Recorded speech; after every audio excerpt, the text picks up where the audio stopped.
Hey everyone, it's Danielle Taylor with Keller Williams Realty here on the beautiful Outer Banks.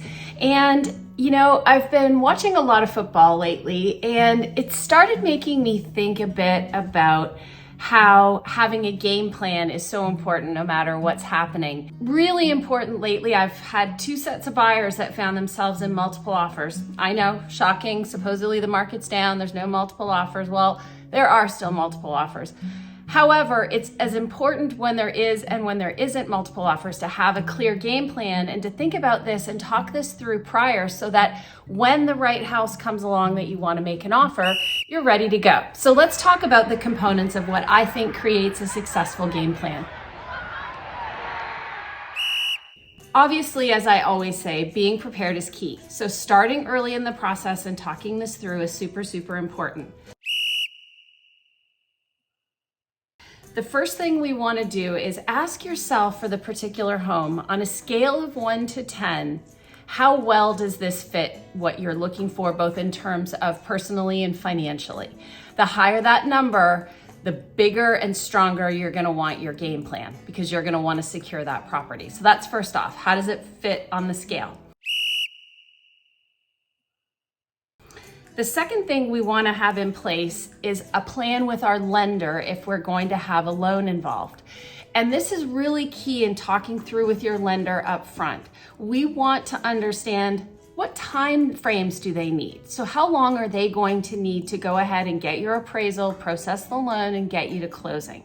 We want to use that to keep our time frames as tight as possible while also not shortchanging you on that front. So that's one thing. The second thing your lender's going to do is they're going to get you your budget. So you're going to need to have those numbers in place so that you know where you can go when you find the right property. So the lender game plan is important.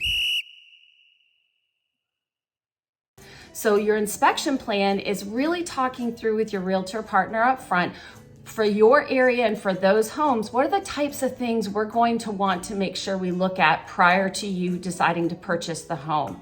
So that could be a septic inspection, pest inspection, home inspection. Well, it could be any of those things. We want a plan in place and we want to have a clear idea of how long we think it's going to take when we find the right house to get through those. The lender information and the inspection information are going to combine to help us decide on our due diligence period. We want to keep that period of time short enough to be enticing to a seller, but long enough for you to get things done. The fourth thing is understanding due diligence fees. So in North Carolina, another cat. In North Carolina, we have something called a due diligence fee, which can be negotiated between a buyer and a seller. That fee will get credited to the buyer at closing. However, should the buyer change their mind for any reason or no reason at all during the process and cancel the contract, that money is not returned. Okay, so that is a non-refundable fee. In a multiple offer situation, it can be a way to strengthen your offer. However, the number is very specific to you.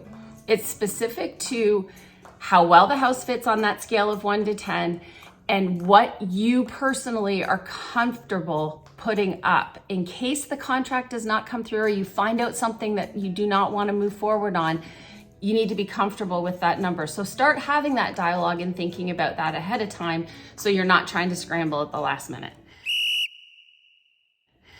The last thing, obviously, is price. So in talking to your lender partner, in looking at your goals, in looking at what you're trying to achieve for your personal situation, have your price range in mind and stick to your game plan. Don't get caught up in everything and think about price in this context.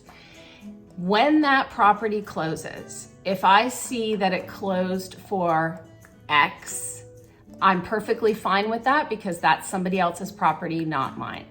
Figure out what X is for you where $1 more would make that property not interesting. The goal is to get you comfortable with whatever the outcome is so that the plan that you put in place gets you the property that you want and the right terms that you want, or somebody else gets that property and you're perfectly happy with it because you stuck to your game plan. So hopefully this helps. Give me a call today. We can get your game plan in place and we'll get you going on finding the best property. As always, don't forget to subscribe and we'll see you soon.